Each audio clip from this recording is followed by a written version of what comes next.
Guardian Radio, your station for up-to-the-minute news and intelligent, interactive, and engaging conversations. 96.9 FM. The views and opinions of the hosts and guests are their own and do not necessarily reflect the views of the management and staff of Guardian Radio.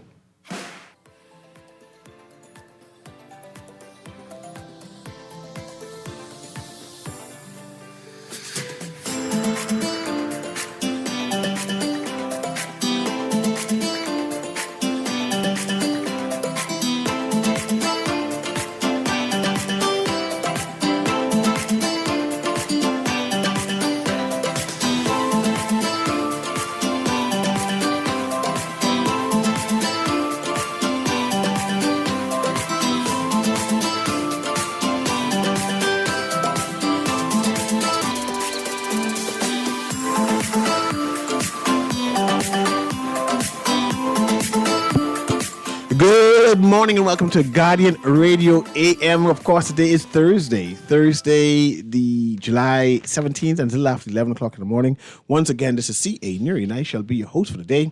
I'm being out for a minute. Yeah, I can be out for tomorrow again. I actually have a funeral.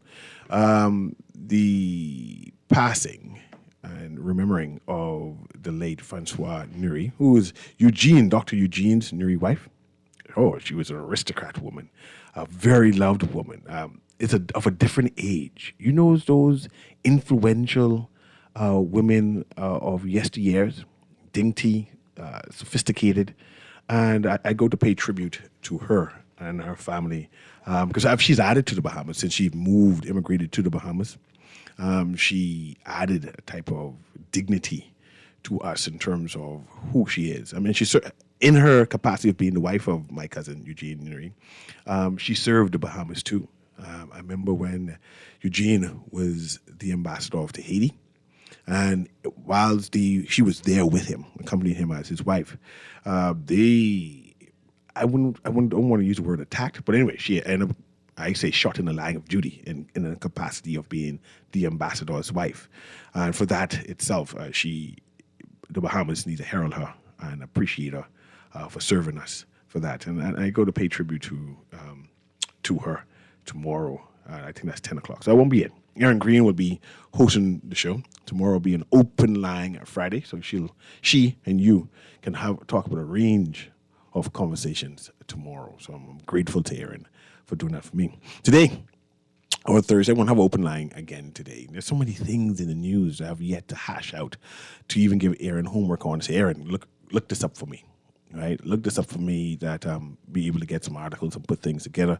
So I'm going to have an open line. That means you can call in and talk about what is trending on social media, what is trending in the news, right? I have one or two things as usual that I would like to discuss, to put out there that you can comment on. The numbers today are 323-6232, 325-4316, 325-4259, and of course, if you call it from the Family Island. That's what Seattle North Johnson. 242-300-5720. You can call in and say what's happening on your side of the Bahamas. Of course, immigration is trending. Of course, Reverend Lyle Bethel is trending. Sebastian Bastian is trending. Those things don't necessarily interest me, but you can call about that too. People run, people complain. That's the nature of democracy. You're supposed to complain as much as possible. And as you complain, you see good things, you're supposed to congratulate also, right? I see the government is announcing one new type of school. I see the Minister of Education. I can try read the exact quote because I'm not sure if Bahamians know that it's being instituted. It's a new type of technical school. So I'm not sure how it complements or supplement the BTVI school, but it seems to be like a institute to learn trade. And that was interesting because I think that by grade 9, a number of men and women, young men and women, teenagers, should know what they want to do, right? And a number of people would say, man, I'm not academic. I want to learn a trade. And I see no reason by grade 12 one cannot graduate with a plumber's what a first rank for plumbers. Whatever the first rank for plumbers. Apprentice? Well, apprentice, I guess so. I'm not sure if that's what you call it, but because it's like phase 1, phase 2, phase 3, whatever it is. Definitely a phase 1 plumber or phase 2 electrician. Phase 1 like a mason. I see no reason by grade 12 we have a cadre of young Bahamians who cannot do a trade to open up a job or some sort. So pause right there. In Nordic countries, students, like when they reach sort of middle school, they take a third of the day or half the day, they go into an apprenticeship program, right? So they're determining from that young age what they want to do. But we got to think beyond job, right? Because when you started talking, I said, yeah, man, I was talking about that the other day. I was saying to a friend, especially after the Minister of National Security's briefing, where he indicated that even with the low unemployment rates, there's still a labor shortage, right? Bang. Starting young people off early in exploring career potential, right? Getting them into academic or not, get some experience. Hold on, just get some experience in it, right? It's like a not elective, but a mandatory, not extracurricular, but like intern apprenticeship part. The key, though, is not just educating them so they could get a job. That's not what we need. What's being indicated by Monroe's commentary, what's being indicated by Mitchell's commentary, and when you juxtapose it to the response from the public, there are people who want to work, there are people who need jobs, there are people who want jobs, there are people who want to work in that field. Those people don't necessarily want to be a part of an organized labor team, structure. So taking these young men from this early age, and young women, great idea. Preparing them, great idea. When they get out of high school, they are ready to go and work for someone. Yeah. But the key is this. What if we could, from that age, organize labor team so that they're not just thinking, when I leave here, I'm going to get a job and I could work and I could make my money, I could be home, whenever, I could work whenever I want. But we're preparing people to be a part of an organized movement, an organized team. So you have a team of 50 young men, 10 are carpenters, right? Phase 1, phase 2, phase 3. 10 are specialty fine carpentry at the end, right? They're doing the fine work. 10 are plumbers. 10 are landscaping engineers. So it's more than just trimming grass, right? It's constructing walls and all kinds of things. So you got 50 young people in a company now who can take on major jobs, as opposed to the subcontractor. I could find John, I could see if I could find Bob, I could see if I could find Mary. You have a team of 50, a pool of 50, which means you could go on any job with a team of 30 people at any time. Yes. And that's what we need to be preparing young people to move into. And hopefully our government see it that way, that they could create teams. I'm not sure if they're good at creating teams, but hopefully someone able to do that. What their job, like you spot on, that's not their job. Their job is to identify stakeholders, key players, and potential donors, funders, sponsors in the market who will invest in a team. We need somebody, like, I don't know if y'all remember Big Red, the heavy equipment guy. He was just really supportive, like to young entrepreneurs. He's just really supportive, right? But I think he's passed away. Rest in peace, Big Red. Condolences to the family. You need a boy like him who could say, look here, I'm going to invest in these 50 young men. I'm going to create a company, right? And I'm going to contract them out. But they learn to work as a team so they understand in a company and to own and operate a company. Yes. And also, we had an incident with an American citizen. Unfortunate. So we know that didn't end well, but we will watch it. There's an incident with a police officer, and it's going viral now, right? It's an unfortunate incident, but it gives us an opportunity to root out some inefficiencies and to correct some bad behavior.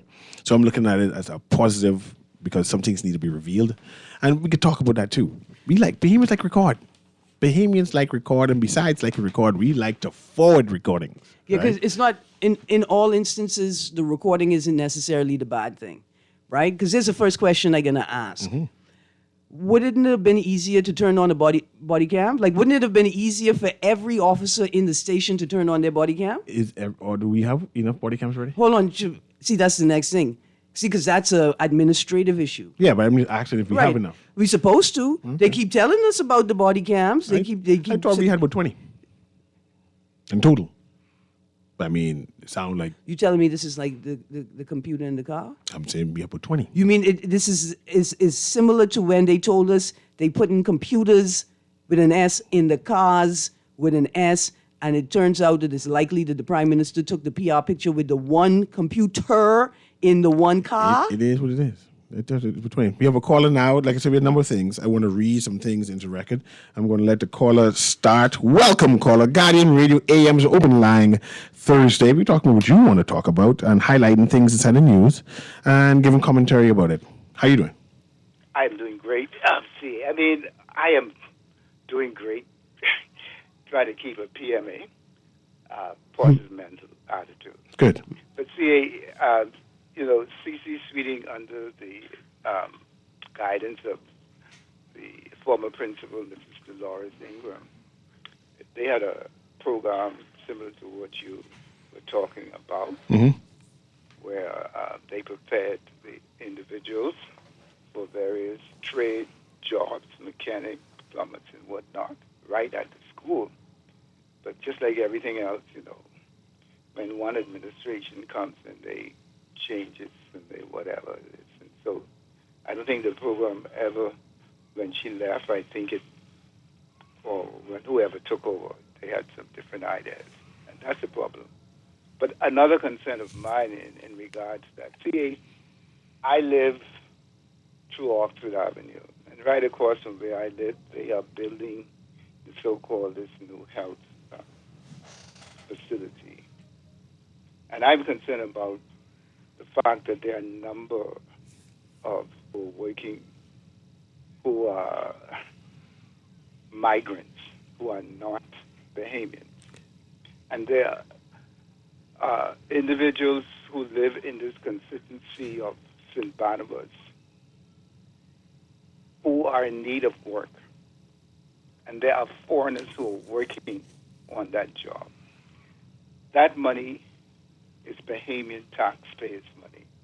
And I feel that Bahamians should have access to that first. And I am calling on the authorities to fix this, because there is no way in hell that that foreigners should be working ahead of Bahamians. I spoke with Mr. Alkinas and the contractor when they had the initial groundbreaking ceremonies, where I told them there were a number of individuals. There's a young man there who was waiting on the call, and he hasn't gotten it yet. And I'm saying this publicly. The first Prime Minister of the Bahamas said that if we are not prepared to fight for our country, then we don't deserve to have it. I can interrupt you. Well, just to engage you, I have a lot of callers on the line, but you're a sensible, sober person. Come on. There are a number of Bahamians say, man, you are just xenophobic. We need to learn to share this Bahamas. The idea that if Bahamians want a job, they could go get it. Organize yourself and go get the job. You are now lobbying for Bahamians first. On the newspaper, even the bishop who, House of Assembly mentioned Bahamians must come first. Surely there's enough room, enough work that all of us can be employed. Why lobby Bahamians must come first when surely these people who you're talking about have a status in the country to work? Well, I mean, they ain't illegal. They have status to work. That's why they got the job. I mean, that is yet to be determined. Okay, I would like for the Immigration Department to come in there and determine whether these people have the right, whether they have the requisite permits. Sometimes a lot of these people, they may have a permit, but it's in another area. You see, we can say these things. We need the Immigration Department to be on all of these construction sites to determine where the individuals who are working on these various... Caller, let me expand. Construction sites, whether they have the requisite Paperwork and requirements. authorization. Let me expand on what And you're saying. Sorry, Aaron, I'm going to say this right now, and then I'm going to listen to you. But I am not proud of whatever it is, because I grew up with Haitians in the early 60s and 70s. I grew up. So I just want fairness. I want for Bahamians to feel like they have ownership, and the young men out there who wants to work. It's not like they don't want to work, but they just can't. So- I think that we should be given first priority. So caller, let me Thanks very much, caller. let me expand on what you're saying quickly, Newry. With what you said just now, it doesn't quite work like that, and I think it's important to be pedantic with this one, right? When you say, "Man, look, the person is in the country legally. Why can't they take that job?" It doesn't work like that. You get a work permit for a specific job, right? That's determined before you get in the country. So the idea that you just in the country legally and then you have an opportunity to take this job, it doesn't work like that. And so understanding that speaks to what the caller was saying. Why is it that a contractor or a subcontractor is being granted work permits to bring people to work on a job when it appears as if the local labor pool has not been exhausted, right? Which is different. Because I could see xenophobia, like, hey, if the people from Eleuthera and Nassau legally, why the people from Eleuthera can't take jobs in Nassau? It's not like that. To get to the Bahamas as a migrant, you must already have a job secured, right? And so, but the second thing is this caller, speaking, going back to what I said earlier, it's not just about having skills anymore. First of all, the scale of the scale of work that's been taking place, right, that is taking place, requires that you. So it's not that that young man in your constituency is being beaten out by the migrant for the job. There is a Bahamian. There's a Bahamian who realized that he needs to bring a team of laborers in to secure the contract. And so that Bahamian has organized migrant labor to be a part of his team. You see what I'm saying? Those young men in your constituency, they need to organize themselves and they need to create a structure for themselves that makes these bids more accessible to them. And because they're young men, they need a senior man or a senior woman in the community to initiate it, to sponsor it, to facilitate it, to assist them, to be the silent partner or something. But the scale of opportunity, right? The scale of work that we're looking at with all the big FDI, the billions of dollars on the table, requires the local worker to organize themselves. You, as a standalone, nobody going to call you. You got a team. Okay, let's go to the next caller there. Let's go caller, Guardian Radio AM. Guardian Radio AM. Caller going once. Okay. I'm not sure if anyone noticed that murder, I mean, you're talking about this murder, no, homicide. Let's change the word because, got to be specific. Seems to be trending downward. I'm not sure if people are watching that. I'm not sure what's causing it. If there's any, is it by policing, better policing? Is the government initiatives working? But it seems as if we will be trending towards the lowest record in recent times regarding murder or, again, homicide. And that's something to start analyzing and start watching. I found that fascinating. Let's go back to the callers. Guardian Radio AM. Go ahead, caller. Yeah. Go ahead, caller. Good morning, brother Newry. How you do? Blessings to you, man. Welcome back, my friend. Yes, man. Thanks. Miss Green, Yes, sir. I was trying to get onto your show. I can piggyback of something on your show, and then I got to get to Newry. Yes, sir. I wanted to talk. You were talking about Mr. Sebastian Yes, sir.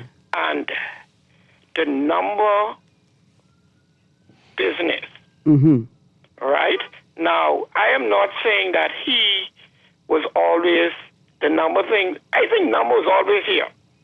The problem of legalizing and getting it regularized and everything was the kind of a problem on it. But you were saying about him being, this not being legal, and he was breaking law and everything. No. But Hold on. was illegal. Pause.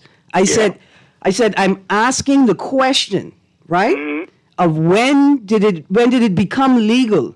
For the purpose of the conversation, because it seems as if everybody is dancing around what the concern is. Yeah, but what I'm saying, Miss Korean, understand what I'm saying in this, right? Uh-huh. My thing in this is that it's now legal. So let's go with that now. It's legal now. It's not illegal no longer. So let me ask you a question. If 90 nodes, hold on. If 90 nodes came to the Bahamas and said that he's ready to run for parliament, you have a problem with that? If they legalize what he was doing or what he was charged for, I don't have a problem with it. Okay, next quick question. Hold on, next quick question. Hold on, next quick question. Quick question. Yeah. Adrian Fox, who was accused with human smuggling, if not human, was given a national honor. Was he charged? I said he was accused. You heard me say that. Hold on. See, you heard me say that 7 times today and yesterday. He was accused. Being charged. That's two different things. Listen. If a person who was accused multiple times of human smuggling or trafficking tells you they want to enter the House of Assembly, you have an issue with that? That's all I'm asking you. I don't have no issue with that. I have an issue when he's being charged. When he's brought before a court and being charged and convicted, then that becomes a problem for me. Okay. But let's get back to the number thing quickly. Quickly here with the number thing. Uh-huh. Right now, a church had a raffle the other day for $10,000. That's gambling. Anytime you do a game of chance, that's a gamble. Mm-hmm. If I buy a ticket in hope of winning something, I'm gambling. Mm-hmm. That's a gamble to me. It's not a question of morality. If I go to put $1 on a number in hopes of winning, I'm gambling. If I buy a raffle ticket for $5 to a church in hopes of winning the $10,000, that's a gamble. So the church them all wrong. The pastor them shouldn't be in politics in thing. If the church having gambling, raffling, Ford exploring, all that, that's a gamble.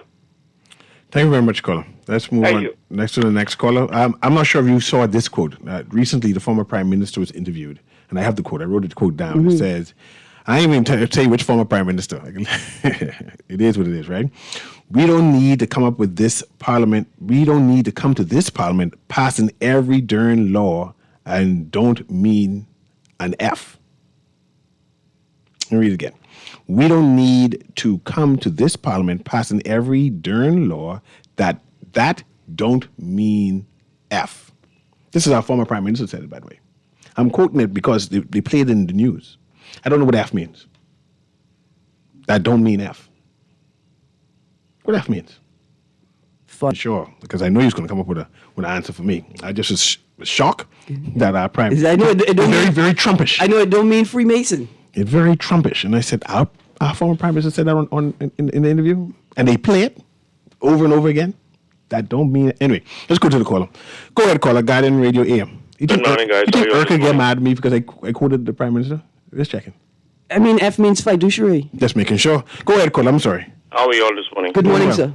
Let me ask both of you a political question. Okay. If a governing party appoints someone, isn't that political? Yeah. All right. So the former administration. Hold on, pause. Hold on. Let me finish. I just want to. I want to clarify my answer. Let me just clarify. Let me make my statement, and you could say what you let the gentleman if you don't mind. Make his statement. Okay, I retract my yes. The answer is no. I retract my yes. The answer is no. All right. The former administration appointed Sabaz as an ambassador, right? A non-resident ambassador. This administration has appointed Sabaz as a non-resident ambassador.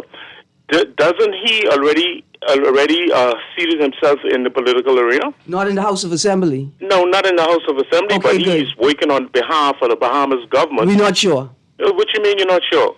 See, Ms. Green, at the end of the day, we have to be realistic and things. I mean, we can't take it personal because it's not. Okay? Hold on, pause. Hold on. No, you pause. Producer, hold on. Producer, pause it. Before you question my integrity, we're going to pause it. I'm not in question. Producer, pause it, please. Producer, just pause it. Just put it on mute. Just put it on mute. I'm on the airways doing that. Questioning people's integrity in that way. It's not a personal matter to me. It may be personal to you. It may be personal to you, but it doesn't mean it's personal to me. When you all set the dogs, set them on the right people. I understand Okay, what good. you're trying to say. No, you right? don't But understand not what I'm trying to say. I'm You just hear listening what I'm to saying. you for several days, and the topic is the main topic was Sebastian. I want to get into politics. He's already in politics, Ms. Green. That's all I'm saying to you. That's all I I'm said that simply today saying. and yesterday. Yes, but I'm saying no, he's no, already do not import. Y'all don't do that. Y'all like to slander and defame Nobody's people. slandering. You like to slander and defame people. It's not a personal position. I am a media personality. I talk on the radio every day. I talk about what people are talking about. I'm also an advocate. I don't have a personal problem with Sabas. The lines are lit up. I just want to congratulate my favorite reggae DJ. Prime Minister, the Honorable Philip Davis, KC, the Honorable Mario Bolag officially presented credentials to Mr. Jasper Overdose Thomas on Wednesday, July 16th, 2025, commissioned him as a cultural ambassador. I'm not sure what a cultural ambassador is. I guess they promote culture, and I'm not sure they promote culture. And I'm not sure if they promote culture locally or they promote culture abroad. But I want to congratulate DJ Overdose because I enjoy his music, especially during COVID and especially when they doing Caribbean music. And I just wanted to recognize him for that. Okay, I also want to read into the record that education advancement, the government is ramping up efforts to equip young Bahamians with technical skills that meet global standards. Minister of Education Glenys Hannah Martin provided updates on the Bahamas Polytechnic Institute and the launch of a new national accreditation hub.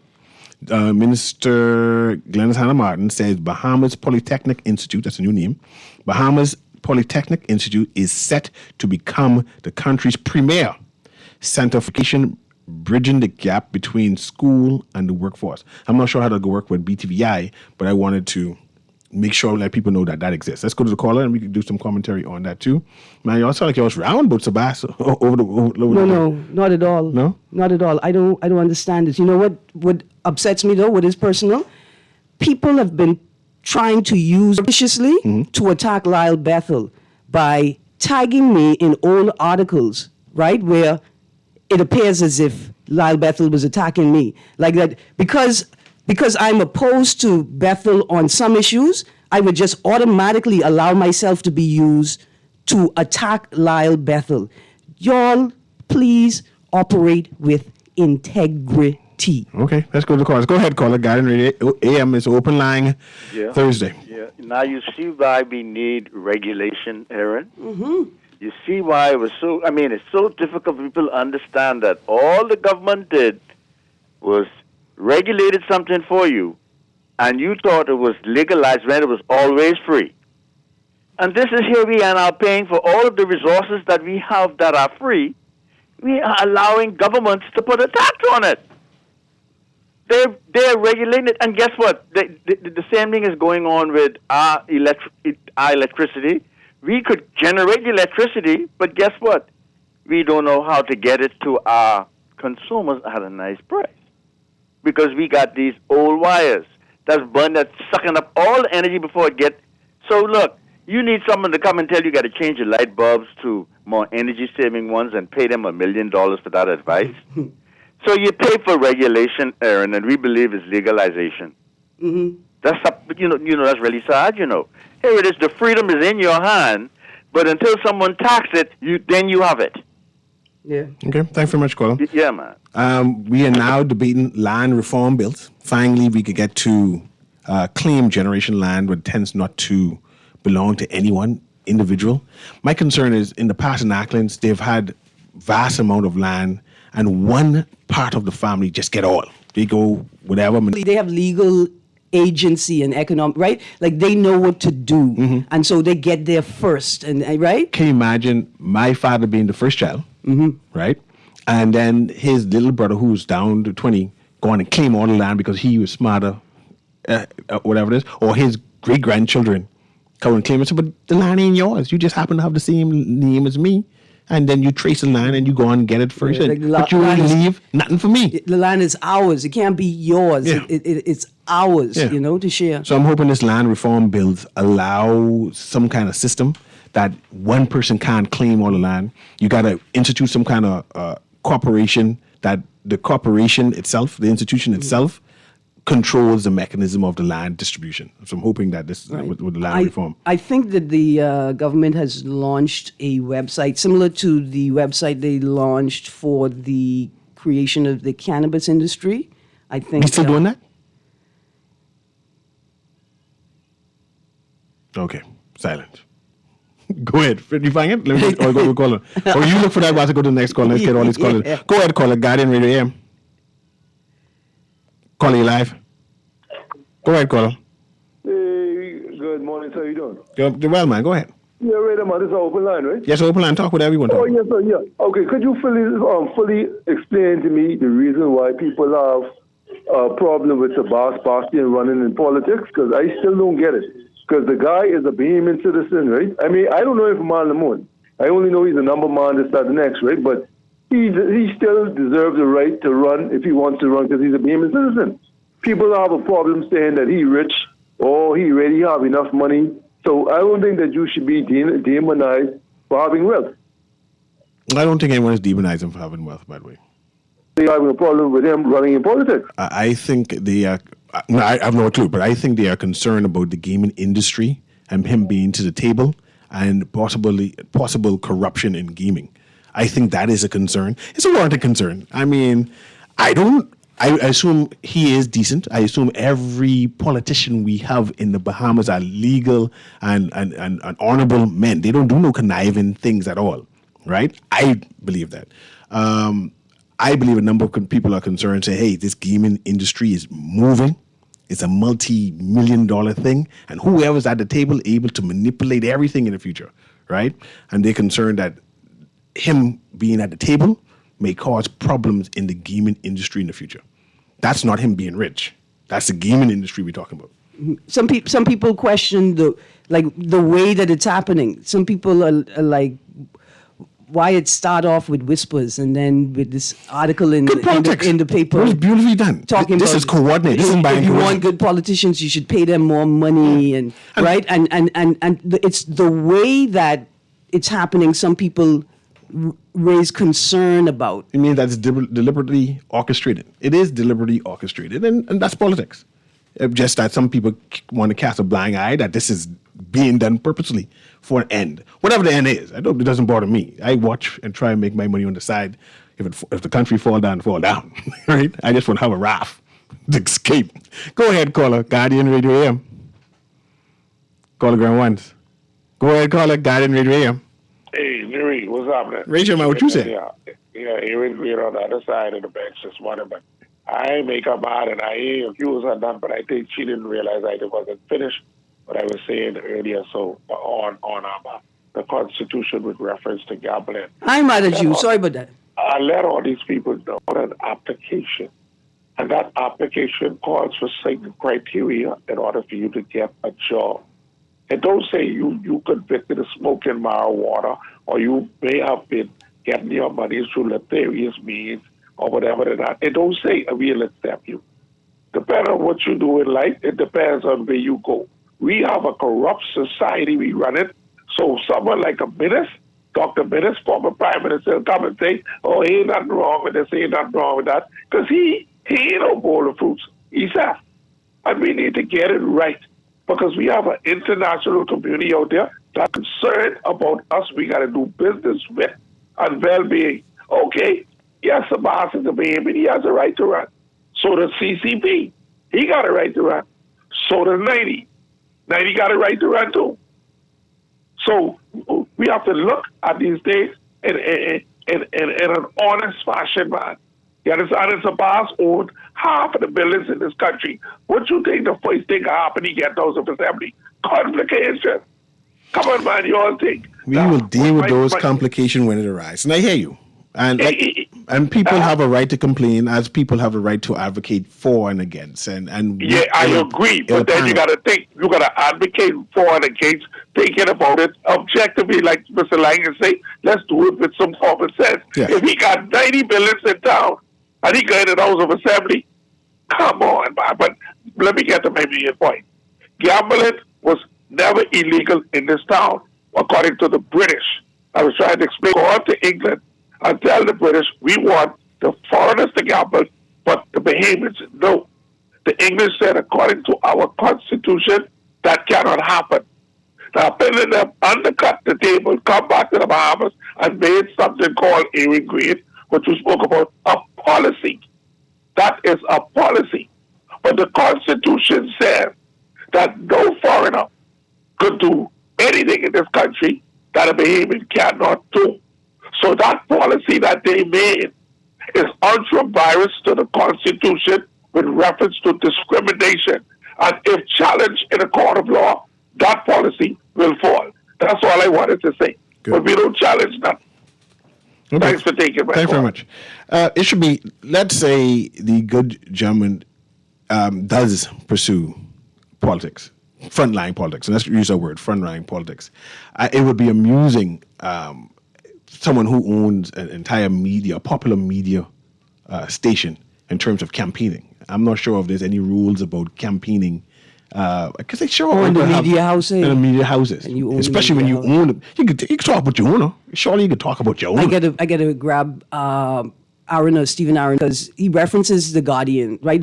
Because and the newspapers, and because the Puch, Yeah. and some of these guys had papers, right? And that had a lot of sway, right? And there was a lot of politics around that. But I just thought about it. Let him run.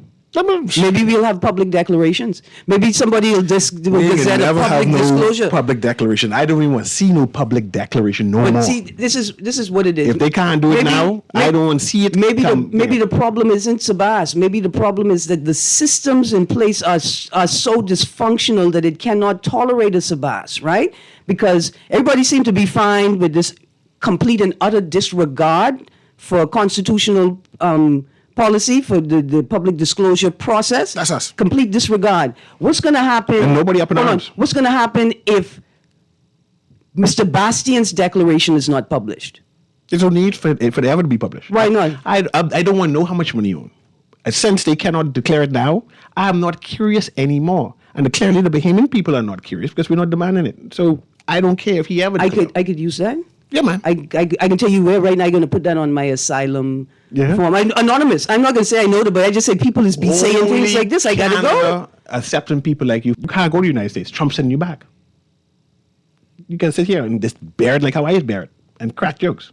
Just go to the next caller. Guardian Radio. Isn't that Liberia? Isn't that America and Africa? I can go there, man. No. You read the text, man. Go ahead. Guardian Radio. It's open line today. Go ahead, caller. Yes, how you doing, Newry? Just let me first, before I get to my point, let me address GNN.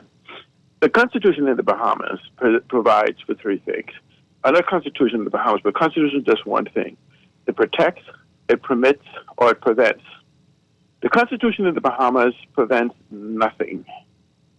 The Constitution in the Bahamas protects certain rights, and it, under two circumstances, it permits. One of those circumstances is in the marriage arena. It simply says that should you discriminate in the area of marriage, there can be no claim as the constitutionality of your rights being violated.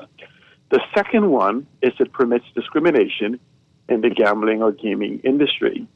It says that it should be make a law that discriminates in this particular arena. You can't gamble. You complain about it being a constitutional issue. However, in the language of the law, there is no such thing as Bahamians cannot gamble in the casino.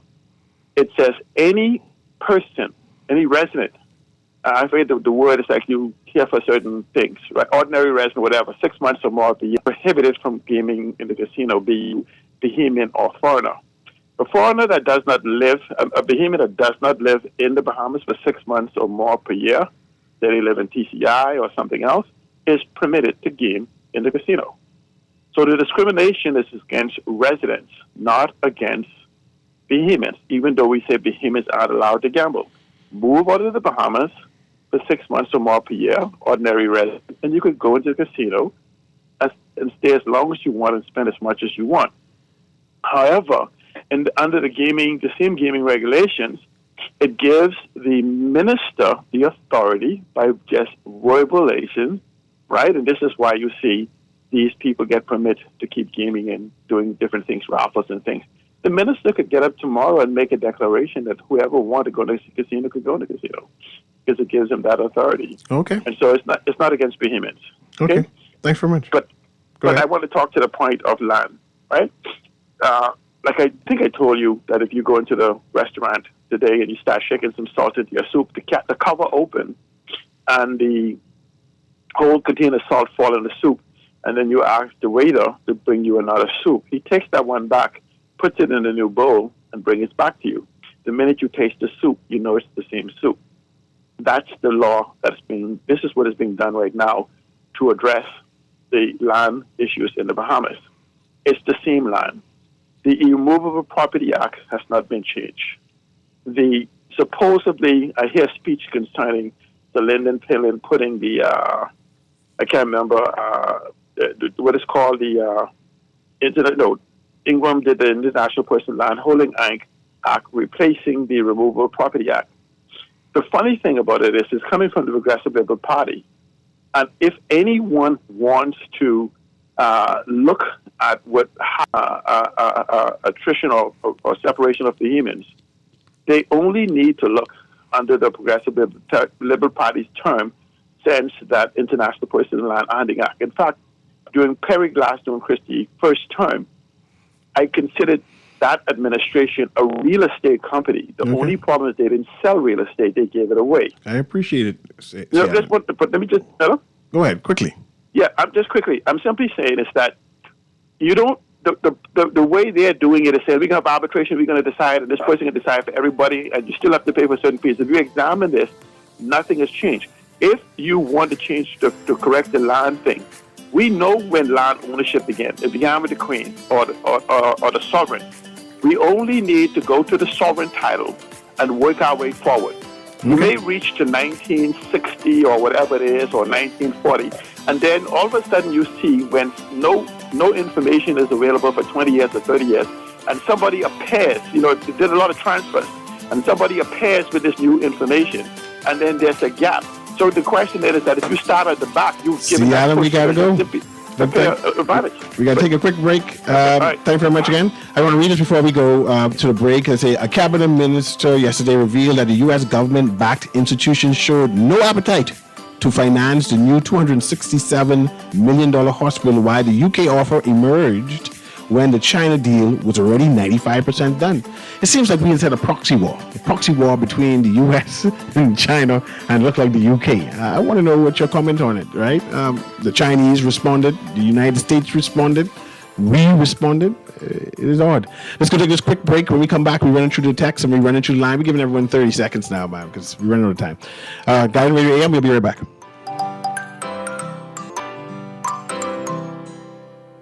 Just sign in and have a seat, please. They'll call you in for your x-ray shortly. That's why they call it a waiting room. You won't have that problem at Fourth Terrace Diagnostic Center or Imaging at Grosvenor. We never schedule multiple appointments, so you'll be in and out in no time. And if your initial screening reveals a concern, our radiologist can conduct an alternative screening right then and there. Call 328-8157 to schedule an appointment at Fourth Terrace Diagnostic Center or Imaging at Grosvenor today. As a local Bahamian bank, we believe that Bahamian businesses are the backbone of our society. At Fidelity, we proudly fuel the dreams of our local entrepreneurs looking to expand. Ready to grow your business? Apply for a Fidelity commercial loan today. Call 356-7764. Fidelity, we're good for you.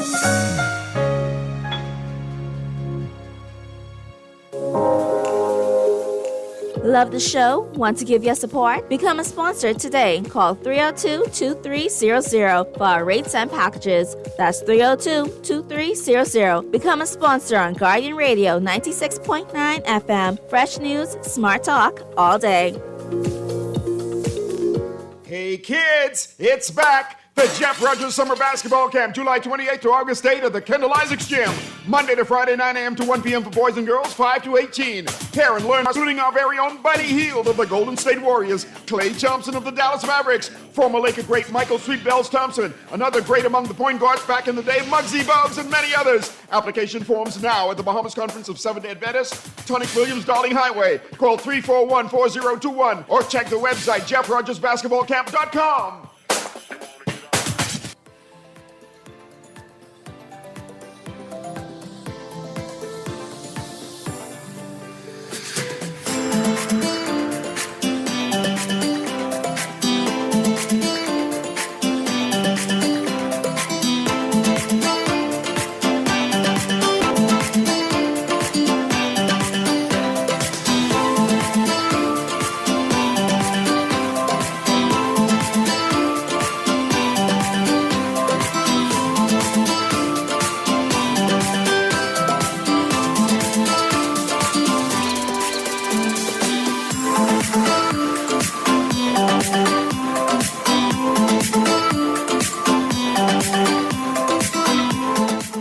And welcome back to Guardian Radio AM. Of course, we're going to go to this caller. Aaron, get the text right so we can run through that. People are still concerned about whether Sabah should get into politics. One is that his industry is locked and protected. The politicians have protected him and his industry. Nobody else can enter it. If I get $1 million right now, I cannot be in the gaming industry.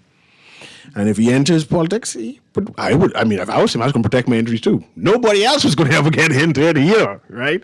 It's interesting, and it's something that Bahamians should be concerned and have the debate about, right? It's not necessary that we try and, not to me, because I just comment and I don't really care who goes into politics no more, right? It's not that people are objecting because he's rich. That's not here nor there. Nor they're objecting because he basically owns the gaming industry, the major player. Right? It's about future laws and manipulation thereof, especially there's no, campaign finance reform. Yeah, recently Nassau Guardian ran a video story. Reporter asked Prime Minister on the heel of some event, what about campaign? Are we going to see campaign finance? Never see it. So that's why there's angst. And there should be angst. We've correct our system to allow people like that to come in. And mind you, they're in. Go ahead, caller. Guiding Radio AM. Caller going once. Go ahead, caller. No? Yes? No? Go ahead, next caller. Go ahead, caller. Guiding Radio AM. Yes, good morning, Ms. Green. Good morning, Mr. Newry. You get your 30 seconds. Running out of time. I'm not in a fury, but, in reality, the poor people would praise the rich. But, I'm not interested in these type of models. Gambling was legal at the Bahamian Club. If you read the Sahari Oaks book, which I think might have been located somewhere in the front of the Hilton Hotel, but my concerns is just what you guys are talking about. But also my concern is, for a couple of weeks now, I've been asking someone from the gaming board to come on and let the public or me, who's an Islander customer, to know what the win-loss ratio is. Why is nobody having these conversations? Are we all imbeciles? Ms. Green, do you understand what I'm saying? Okay, I hear you want a conversation specific to the dynamics in the industry. Whether it's 1 to 100 or whatever, because this is what needs to be known. Otherwise, it's monopoly, and the thing's not being run properly. It's just like one time ago, Sahari Oaks owned 1/3 of the land in Nassau. Read the book, Up the Right Outlook. Give thanks. Thanks. Let's go to the next call again. We're doing this quickly. Go ahead, caller. Open line today. 30 seconds, 55. Go ahead. Ms. Green, you think you still get the papers that tell us if somebody was charged with ensuring he know the garbage and where they is? No, I'll hang up and listen. Keep up the good work, Mr. Newry. Okay. All right. Yeah, thanks very much. So the man is accused. He's accused of neglecting his 6 and 9-year-old children, and we're going to page 7. And allowing them to starve on October 17, 2024. Police said the children were found in prompting an investigation that led to the father's arrest. The accused pleaded not guilty. The inspector serving as the prosecutor cited the defendant's lack of legal status. An immigration officer confirmed that the man had no lawful status in the country. He was denied bail and will be held at the Bahamas Department of Correctional Services until his trial on September. That's briefly. So I think he's been charged. He hasn't been sentenced. He has no status in the country, which would maybe speak to how this dynamic evolved and why those kids sort of fell through the safety net, right? Because they may also be undocumented. But I can put it in my notes and I can read the full story tomorrow morning for you, Papa. This question is, should we be concerned about Roland Simnett being on the money? What did Roland Simnett do? That they don't want him on the money. Anyway, they also mentioned that the Simnett family, or I trying to say, I guess, Brent Simnett, I'm not sure. Who owns Commonwealth Bank? I thought it was owned by a lot of people. I think it is, right? It may have been started. Because I know the Butlers have huge shares. And Right. Donaldson. I think it may have been started by, or primarily by, but yeah. Was it by one Simnett or by all the Simnetts? I don't know. Anyway, they're saying that because Brent Simnett owned Commonwealth Bank, he shouldn't have been in the politics. I'm not sure how they get that, but it's a defense for Sabas. And I mind you, I believe people need to defend whoever they want to defend, and I'm glad that he has supporters and people are showing their support for him. But some of these defenses are irrational, some racial, right, trying to make a social point that don't make sense, right? And operate with integrity, right? You defending the person talking to in defense of that individual. This text reminds us that 90 Knows could not run in politics because he's a convicted criminal, and you can't be convicted and be able to run. It should be interesting. I couldn't read that one. I'm trying to go through all the texts. It should be interesting to see what happens regarding the police officers who decided to record that U.S. citizen. It shows immaturity on our police force. I expect the Commissioner of Police to issue a statement soon in terms of what she will do in terms of the investigation. I hopefully don't take too long. And we could avoid this leakage of footage if all officers wore body cam, and that footage could be used in evidence, right? Yeah. As opposed to recording for evidence, but losing it and it being leaked. Anyway, it's 12 o'clock. It's news time. I'm out tomorrow. Aaron Green is going to be doing another open line Friday, so you can call in and talk about what's trending and what you want to talk about, and we'll just give you some response on that. Take care, Nassau. Take care, Bahamas. We'll see you again tomorrow or next week. Bye-bye.